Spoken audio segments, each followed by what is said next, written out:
ఎక్కువ ప్రాసెస్ లేకుండా సింపుల్‌గా చికెన్ పచ్చడి ఇలా ట్రై చేశారనుకోండి. నూనె ఎక్కువ పట్టకుండా చికెన్‌ని డీప్ ఫ్రై చేసే అవసరం లేకుండా నోరూరిపోయే చికెన్ పచ్చడి ఇలా ట్రై చేయండి. డెఫినెట్‌గా ఫస్ట్ టైమ్ చేసినా గూడా చాలా అంటే చాలా టేస్టీగా ఉంటదనమాట. అండ్ దీనికోసం అయితే ఇక్కడ నేను పావు కేజీ వరకు బోన్‌లెస్ చికెన్ తీసుకున్నాననమాట. ఇక్కడ ఈ చికెన్ నేను చెప్పిన ప్రాసెస్‌లో గనక పచ్చడి పెట్టారంటే అసలు ఫ్రై చేసినంత ఈజీ అండ్ ఒక నెల రోజుల పాటు నిలువుంటుంది.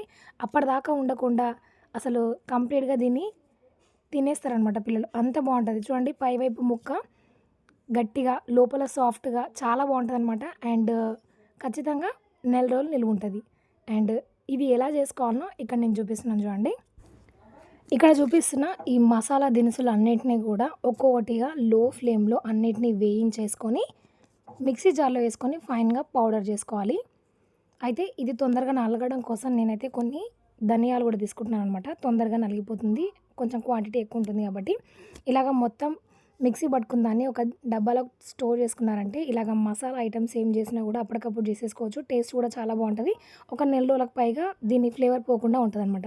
ఇప్పుడు శుభ్రం చేసుకున్న చికెన్‌లో ఉప్పు, కారం, పసుపు, మనం ఇంతకుముందు ఒక మిక్సీ పట్టి పెట్టుకున్న మసాలా ఒక హాఫ్ టేబుల్ స్పూన్, ధనియా పౌడర్, వేయించిన జీలకర్ర పొడిని గూడా వేసేసి, అల్లం వెల్లుల్లి పేస్ట్ వేసి మొత్తం కలిపి దాదాపుగా దీన్ని 2, 3 గంటల పాటు పక్కన పెట్టండి.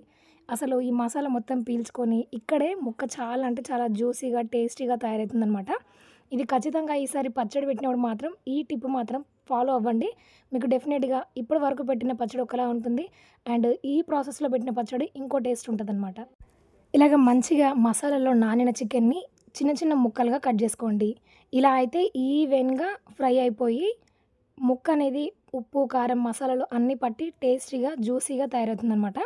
చిన్న చిన్న పీసెస్‌లా కట్ జేసుకొని వీటిని మరీ డీప్ ఫ్రైకి సరిపడా ఆయిల్ గాకుండా మనం కర్రీ వండుకుంటే ఎంత ఆయిల్ పడుతుందో అంత ఆయిల్ తోటే మనం ఈ పచ్చడిని పెట్టుకోవచ్చనమాట.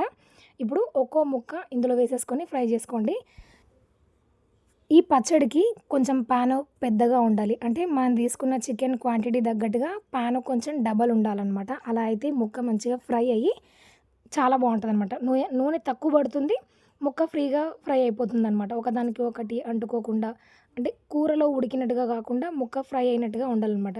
ద సేమ్ టైమ్ మనము డీప్ ఫ్రైకి సరిపడా ఆయిల్ వాడట్లేం కాబట్టి పాన్ కొంచెం పెద్దగా ఉండి ఆయిల్ కొంచెం తక్కువ పోసుకొని ఇలాగ చిన్న సైజు ముక్కల్ని కట్ చేసుకొని వేసుకున్నామనుకోండి ఈజీగా తొందరగా ఫ్రై అయిపోతాయి. ఆయిల్ అనేది మనకి తక్కువగా పడుతుంది. అండ్ చిటికెడు అంటే చిటికెడు ఇక్కడ నేను పసుపు యాడ్ చేసుకున్నాను. ఇంకా దీన్ని కంటిన్యూగా లో ఫ్లేమ్‌లో మూత పెట్టి దీన్ని ఫ్రై చేస్తూ ఉండాలనమాట. ఇలా ఫ్రై చేస్తున్నప్పుడు చికెన్‌లో నుంచి వాటర్ మొత్తం రిలీజ్ అయిపోయి, ఆ వాటర్‌లోనే మళ్ళీ చికెన్ బాగా ఉడికే విధంగా లో ఫ్లేమ్‌లో ఉడికించుకోవాలి. అసలు నోరూరిపోతదండి. ఒకసారి ఖచ్చితంగా ఇట్లా ట్రై చేసి చూడండి. అండ్ అలాగే మన ఛానల్ ఎవరైనా ఫస్ట్ టైం గనక చూసినట్లయితే లైక్ చేసి సబ్స్క్రైబ్ అవ్వండి. ఇలాంటి డిఫరెంట్ వీడియోస్ ఇంకెన్నో పోస్ట్ చేస్తాను. చూసారా? ఒక 10 నిమిషాల్లో మంచిగా ముక్క పైన రంగొచ్చేసి వేగిపోద్దనమాట. ఇప్పుడు మీ స్పైసెస్ తగ్గట్టు ఉప్పు, కారాన్ని అడ్జస్ట్ చేసుకోండి. మనం ఆల్రెడీ చికెన్‌లో మ్యారినేట్ చేసేటప్పుడు వేసాం కాబట్టి చూసి వేసేసుకోండి. దాంతో పాటు కొంచెం గరం మసాలా వేసుకోండి. ఇక అంతే. స్టవ్ ఆపేసిన తర్వాత ఇక్కడ మనం ఒక చెక్క నిమ్మరసాన్ని యాడ్ చేసుకోవాలి. స్టవ్ ఆన్‌లో ఉన్నప్పుడు నిమ్మరసం యాడ్ చేస్తే ఏమవుతుందంటే చేదొచ్చేస్తదనమాట.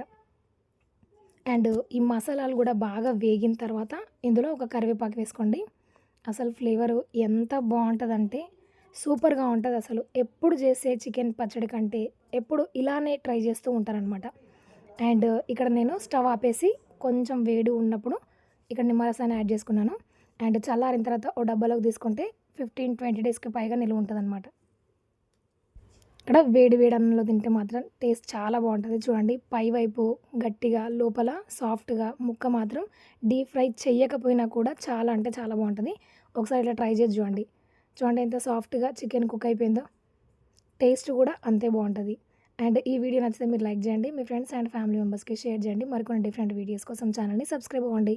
Thanks for watching.